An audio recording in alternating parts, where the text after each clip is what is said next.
இதயத்தின் ஒளியாய் உணர்வுகளின் அலைகளாய் மாறும் இந்த பயணத்தில் எங்களுடன் பயணம் செய்ய நீங்களும் காத்திருங்கள். தங்கம் போல் துளங்கும் பெயர் காஞ்சனா. அவள் சுவாசம் கூட ஒரு கதை, அவள் நிசப்தம் கூட ஒரு ரகசியம். ஒவ்வொரு துடிப்பும் ஒளியாய் வெளிப்படும் ஓர் உலகம் அவள். காஞ்சனையின் கற்பனையில் உதித்த கதைகளை நினைவில் வைத்து உங்கள் மனதை வருடிச் செல்ல போகும் நான், ஆர்ஜே மது. விதிவரை இந்த காதல் ஓவியம். இந்த கதையை பிடித்திருந்தால் லைக், ஷேர் செய்து சப்ஸ்கிரைப் செய்து கொள்ளுங்கள். Hi tears, Kanchana Senthil novels YouTube சேனலில் அடுத்து நீங்கள் கேட்கப் போகும் கதை விதிவரைந்த காதல் ஓவியம். மனதின் மென் உணர்வுகளின் குரலாக இக்கதையை வாசிக்கப் போகும் நான், உங்கள் ஆர்ஜே மது. விதிவரைந்த காதல் ஓவியம். இக்கதை காஞ்சனா செந்தில் யூடியூப் சேனலுக்காக எழுதப்பட்ட கதை. இதோ உங்களுக்காக கதையிலிருந்து சில துளிகள் கேட்கலாமா? ஒரே குடும்பத்தை சேர்ந்த அண்ணன் ருத்ரன், தம்பி கைலாஷ் இருவரும் பெற்றோர்களின் விருப்பத்திற்காக ஒரே குடும்பத்தை சேர்ந்த அக்கா தங்கையை திருமணம் செய்யும் சூழ்நிலை வருகிறது. ருத்ரன் அவர்கள் கிராமத்தை சேர்ந்தவர்கள் என்பதற்காக திருமணத்திற்கு சம்மதம் சொல்லாதவன் தன் தந்தையின் வற்புறுத்தலால் கடமையே என்று அந்த கிராமத்திற்கு செல்கிறான். ருத்ரன் செய்த காரியத்தால் இரு குடும்பத்திலும் பல குழப்பங்கள் வருகின்றன.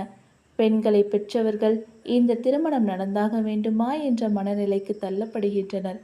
அதையும் மீறி அவர்கள் திருமணம் நடக்குமா? பார்க்கலாம். காதல் 18. சிறு பெண்ணாக இருந்தாலும் வான்மதி கூறியதை கேட்ட பெரியவர்கள் தாங்கள் செய்த தவறை நினைத்து வேதனை அடைந்தனர். மதி, நீ சொல்லுமா, ஜாதகம் பொருத்தம் இல்லைனா நீ என்னை கல்யாணம் பண்ணிக்காம விட்டுருவியா? என்ன கேள்வி இது கைலாஷ்? நான் கடைசி வரைக்கும் தொண்டு கலவையாக இருந்தாலும் இருப்பனே தவிர வேறு ஒருத்தனை கல்யாணம் பண்ணிக்கவே மாட்டேன் என்றதும் கைலாஷ் அவளை பெருமையுடன் பார்த்தவன், குழலிமா, நீ சொல்லுடா, உனக்கும் அண்ணனுக்கும் ஜாதகம் பொருத்தம் இல்லைன்னு சொன்னா நீ அண்ணனை கல்யாணம் பண்ணிக்காம விட்டுருவியா? மாமா ப்ளீஸ், பேச்சுக்கு கூட அந்த மாதிரி கேட்காதீங்க. அதோட நான் என் உயிரையே விட்டுருவேன். என்னால் என் ருத்ரனை விட்டுட்டு வேற ஒருத்தர் கூட வாழ்வதை நினச்சி கூட பார்க்க முடியாது மாமா என்றவளை கண்கள் மின்ன சுவாரஸ்யமாக பார்த்தான் ருத்ரன். டேய் பசங்களா, நாங்கள் செஞ்சது தவறு தான், நடப்பதெல்லாம் நன்மைக்கு தான். சரி, அடுத்து நடக்க வேண்டியதை பார்க்கலாம் என்று ஈஸ்வரன் கூறினார். சரி சரி, உங்கள் தவற உணர்ந்தா சரிதான். நாளைக்கு காலையில் ஆஃபீஸ் போகணும், கிளம்பலாம் வாங்க என்ற ருத்ரனை பார்த்த வான்மதி, என்ன ருத்ரன் மாமா, கிளம்புறதுலே குறியா இருக்கீங்க? உங்களால் எப்படி குழலியை விட்டுட்டு போக முடியுது? என்னோட கைலாஷை பாருங்க, அவருடைய முகம் எப்படி இருக்குன்னு. பிரிவின் சோகம் அப்படியே தெரியுது. ஆனால் நீங்கள் ஏதோ டூர் போகிற மாதிரி ஜாலியாக கிளம்புறீங்க. என்ன குழலி, உன் ஆள் இப்படி நடந்துக்கிறாரு? ஊருக்கு போனாலும் உன் ஞாபகமே அவருக்கு வராது போலையே என்று அவள் கூறவும் அனைவரும் குழலியை பார்க்க அவள் கண்கள் கலங்க நின்றிருந்தாள். ஏமதி, நீ சும்மாவே இருக்க மாட்டியா? கடிந்து கொண்டான் ருத்ரன். அவளுடைய ராசி அப்படி மாப்பிள, அவள் சும்மாவே இருக்க மாட்டா. நீங்கள் எதுவும் தப்பாக எடுத்துக்காதீங்க. என்னை பெத்த தெய்வமே, என்னை குறை சொல்லாட்டி உனக்கு தூக்கமே வராதா? ஏய் குழலி, இப்போ எதுக்கு அலற? நான் அப்படி என்ன தப்பாக சொல்லிட்டேன்? ஊருக்கு கிளம்பணுன்னு தானே சொன்னேன். என்னைக்கா இருந்தாலும் கிளம்பி தானே ஆகணும். அழக்கூடாது. நம்ம கல்யாணத்துக்கு அப்புறம் ஒன்றா தானே இருக்க போகிறோம். இந்த பைத்தியக்காரி சொல்கிறது எல்லாம் பெருசாக எடுத்துக்காத. எனக்கு மட்டும் உன்னை விட்டு பிரியணும்னு ஆசையா என்ன? நீயே சொல்லு என்று அவளை சமாதானம் செய்தான் ருத்ரன். வான்மதி ருத்ரனை பார்த்து உதட்டை சுளித்தாள். எனக்கு புரியுது ருத்ரன், இருந்தாலும் அக்கா சொன்னதும் எனக்கு அழுக வந்துடுச்சு. நான் உங்களை தப்பாக எடுத்துக்கல. நீங்கள் பார்த்து பத்திரமா ஊருக்கு போயிட்டு வாங்க. மனமே இல்லாமல் விடை கொடுத்தாள் குழலி. அவர்கள் நால்வரும் ஊருக்கு கிளம்ப ஆடவர்கள் பெண்களை பிரிய மனமில்லாமல் கிளம்பினர். காரில் ஏறி அமர்ந்ததும் குழலியுடன் பேச ஆரம்பித்த ருத்ரன் வீட்டுக்கு போகும் வரை பேசிக்கொண்டே இருந்தான். யாரிடமும் 10 நிமிடத்திற்கு மேல் போனில் பேசாதவன் இப்படி பேசியதை பார்த்த குடும்ப உறுப்பினர்கள் மூவரும் ஆச்சரியமடைந்தனர். எல்லாம் காதல் செய்யும் பாடு என்றார் ஈஸ்வரன்.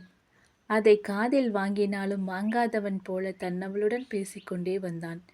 சரி குழலி, ஊருக்கு வந்துட்டேன். வீட்டுக்கு போயிட்டு கொஞ்சம் நேரத்திலே கூப்பிட்றேன், சரியா? சரிங்க மாமா. ஹ, அடேங்கப்பா. டேய் அண்ணா, உனக்கு இப்போதையாவது ஃபோனை வைக்கணும்னு தோணுச்சே. உனக்கு ஏன்டா பொறாம? நீ வேணா மதி கூட பேசு. நான் என்ன வேண்டாம்னு சொன்னேன்? அதை ஏன் கேட்குற? நானும் அவ கூட பேச அவளுக்கு ஃபோன் பண்ணேன். எனக்கு தூக்கம் வருது, தூங்க போறேன்னு சொல்லிட்டு ஃபோனை வச்சுட்டா மகராசி என்று பெருமூச்சு விட்டான். அப்படியா? அவ ஒரு சோம்பேறி, விடுடா. ஏண்டா, இவ்வளோ நேரம் பேசிட்டு இருந்தியே, என் மருமக அப்படி என்னதான் சொன்னா? அதை ஏம்மா கேட்குறீங்க? ஒரே அழுக. நாம் இத்தனை நாள் அவங்க வீட்டில் தங்கினோமா, நம்ம எல்லாரோட ஞாபகமாக இருக்கான், அவளுக்கு அங்கே இருக்கவே பிடிக்கலையாம். இது என்னடா வம்பா போச்சு? அவள் பிறந்து வளர்ந்த ஊர், சின்ன வயசுலேருந்து அங்கே தானே இருந்தா, அவளுக்கு ஏன் அப்படி தோணுதான்?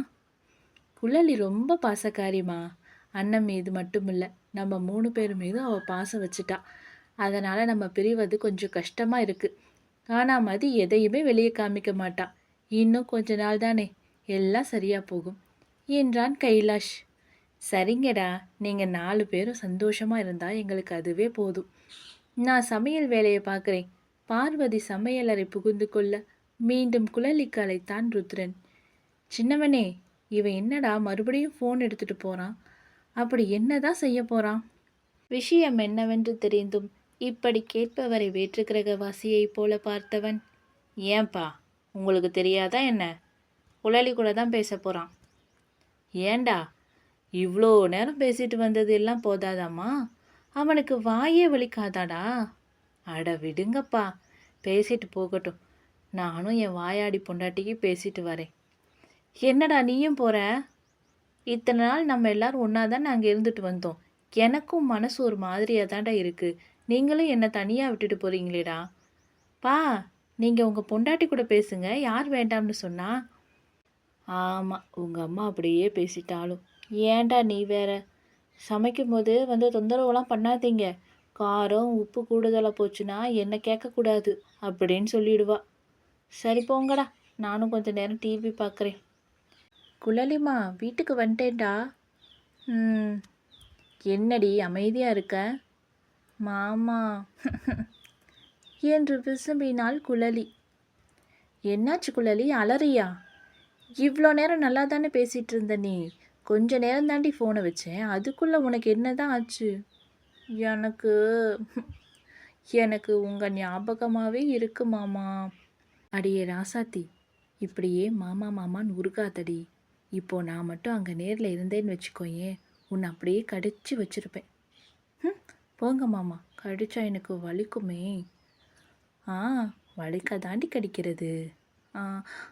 சரி சரி. சரிங்க மாமா, நீங்கள் சாப்பிட்டீங்களா? என்ன இல்லைடா, இப்போதான் அம்மா செஞ்சுட்டு இருக்காங்க. அச்சோ, இவ்வளோ நேரம் ட்ராவல் பண்ணிவிட்டு அத்தை சமைக்க போயிட்டாங்களா? பாவம் தானே அவங்க. இன்றைக்கி ஒரு நாள் வெளியே வாங்கி சாப்பிட்டா என்னவா? நாங்கள் சொன்னோம்டி, அவங்க கேட்கல. நாங்கள் என்ன பண்ணுறது? நல்லா சொன்னீங்க போங்க. என்ன தான் தினமும் நாமளே சமைச்சு சாப்பிட்டாலும் எப்போதாவது ஹோட்டலில் சாப்பிட்ற சுகம் இருக்கே, அது வேறு லெவல். ஓ, உனக்கு ஹோட்டலில் சாப்பிட்றது ரொம்ப பிடிக்குமாமோ? ரொம்ப பிடிக்கும் மாமா. ஆனால் சென்னையில் ஹாஸ்டலில் தங்கி இருக்கும்போது அம்மா பெரியம்மா சமையலுக்காக ரொம்ப ஏங்குவேன். இங்கே வந்ததும் ஹோட்டல் சாப்பாடு சாப்பிடும் போல் இருக்குது. நீ கவலைப்படாதடி தங்கம். வாரம் ஒரு நாள் நம்ம கல்யாணத்துக்கு அப்புறம் ஹோட்டலுக்கு போகலாம், சரியா? சரிங்க மாமா, நீங்கள் சாப்பிட்டு தூங்குங்க. ஓகேடி, நாளைக்கு நான் ஆஃபீஸ்க்கு போயிட்டு வந்து கால் பண்ணுறேன், சரியா? இல்லை, காலையில் கால் பண்ணிட்டு தான் நீங்கள் ஆஃபீஸ் போகணும். அப்படியா சொல்கிற? சரி, என் மகாராணி பேச்சுக்கு மறுப்பு சொல்ல முடியுமா? கண்டிப்பாக மகாராணி, நீங்கள் சொல்வதை மட்டும்தான் இந்த அடியேன் செய்வேன். சரிங்க மகாராஜா என இருவரும் சிரித்தனர். கைலாஷ் மதிக்கு அழைத்து வந்துவிட்டதாக கூறினான். வாவ், சூப்பர், வீட்டுக்கு போயிட்டீங்களா கைலாஷ்? அப்புறம் என்ன, இனி நிம்மதியாக இருப்பீங்க. கல்யாணம் வரைக்கும் ஜாலியாக இருங்க. அதுக்கப்புறம் இந்த ராட்சசியோட தொல்லை தாங்க முடியாது. ஏண்டி, நீ என்னோட அழகான ராட்சசிடி. பாடுறா, இப்போ இப்படி தான் சொல்லுவீங்க. நான் உங்கள் பக்கத்தில் இருந்தால் என்னவெல்லாம் சொல்ல போகிறீங்களோ யாருக்கு தெரியும்? கண்டிப்பாக நான் உன்னை எதுவுமே சொல்ல மாட்டேன். எனக்கு உன் பக்கத்தில் இருக்கணும்னு தான் தோணுதுடி. உனக்கு அப்படி தோணலையா? மாமா, நடக்கிறத மட்டும்தான் நான் யோசிப்பேன். இப்போதைக்கு நீங்களும் நானும் பக்கத்தில் இருப்பது சாத்தியமில்லை. கல்யாணத்துக்கு அப்புறம் நாம் எப்படி இருந்தாலும் யாரும் நம்ம கேட்க போகிறதில்ல. இன்னும் கொஞ்ச நாள் பொறுத்துக்கோங்க பாஸ். சரிடி. குழலி என்ன பண்ணுறா? நீங்கள் கிளம்புனதும் அறைக்கு போய் அடைஞ்சவ தான். சித்தியும் அம்மாவும் மாற்றி மாற்றி கூப்பிட்டு பார்த்துட்டாங்க. அழுதுகிட்டே நான் வெளியே வரமாட்டேன்னு சொல்கிறாளே தவிர சொன்ன பேச்சை கேட்க மாட்டேங்கிறா. சித்தப்பாவும் அப்பாவும் அவள் கொஞ்ச நேரம் அழுதுட்டு அமைதியாயிடுவான்னு சொன்னதால் அம்மாவும் சித்தியும் விட்டுட்டாங்க. குழலி ரொம்ப மாறிட்டா கைலாஷ். உங்கள் அண்ணனை பார்த்ததுலேருந்து அடம்பிடிக்க ஆரம்பிச்சிட்டா. எல்லாம் காதல் செய்யும் பாடு. உன்னை மாதிரி மண்ணு மாதிரியாக இருப்பாங்க. கட்டிக்க போகிற மேலே கொஞ்சம் கூட அக்கறையே கிடையாது. குழலி எப்படி இருக்கா பாரு. என் அண்ணனை பார்த்தாலே எனக்கு பொறாமையாக இருக்குது. அவனுக்கு அப்படி ஒரு மனைவி. யோ, என்ன சொன்ன? நான் மண்ணு மாதிரி இருக்கேனா உனக்கு? உன்னை விட்டு பிரிய முடியாமல் எப்படி தவிக்கிறேன் தெரியுமா? நான் என் மனசை கட்டுப்படுத்திக்கிட்டு இருக்கேன். என்னாலையும் உங்களை விட்டுட்டு இருக்க முடியல கைலாஷ். அதை சொல்கிறதுக்கு என் மனசு தான் இடம் கொடுக்கல. ஆனால் நீங்கள் என்னை இப்படி தப்பாக எடுத்துக்கிட்டீங்களே. இனி என்னையும் என் தங்கச்சியும் கம்பேர் பண்ணி பேசாதீங்க ப்ளீஸ். சரி, நான் ஃபோனை வைக்கிறேன் என்று படபடவென புரிந்தாள் மதி. ஏய், ஒரு நிமிஷம் மதி. உன் மனசு எனக்கு தெரியும்டி. நான் சும்மா விளையாட்டுக்கு தான் சொன்னேன், கோச்சிக்காதம்மா. சொல்கிறதெல்லாம் சொல்லிட்டு கோச்சிக்காதன்னு சொன்னால் நான் எப்படி கைலாஷ்? நான் இப்படி நடந்துக்கிறேன் என்ற காரணத்துக்காக எனக்கு யார் மேலேயும் பாசம் இல்லைன்னு அர்த்தம் கிடையாது. சரிடி, கோச்சிக்காதடி. சாரி, என்னை மன்னிச்சிடுமா. சரி சரி, படைச்சு போங்க. இப்போ போய் படுங்க. குட் நைட் தங்கம். மறுபடியும் சொல்கிறேன், நான் சும்மா விளையாட்டுக்கு தான் சொன்னேன். இனி இப்படியெல்லாம் நடந்துக்க மாட்டேன், சரியா? சரி கைலாஷ், புரியுது. Good night. இரு ஜோடிகளும் இப்படியே தினமும் இருமுறை பேசிக்கொண்டே வந்தனர். நிச்சயதார்த்த நாளும் வந்தது.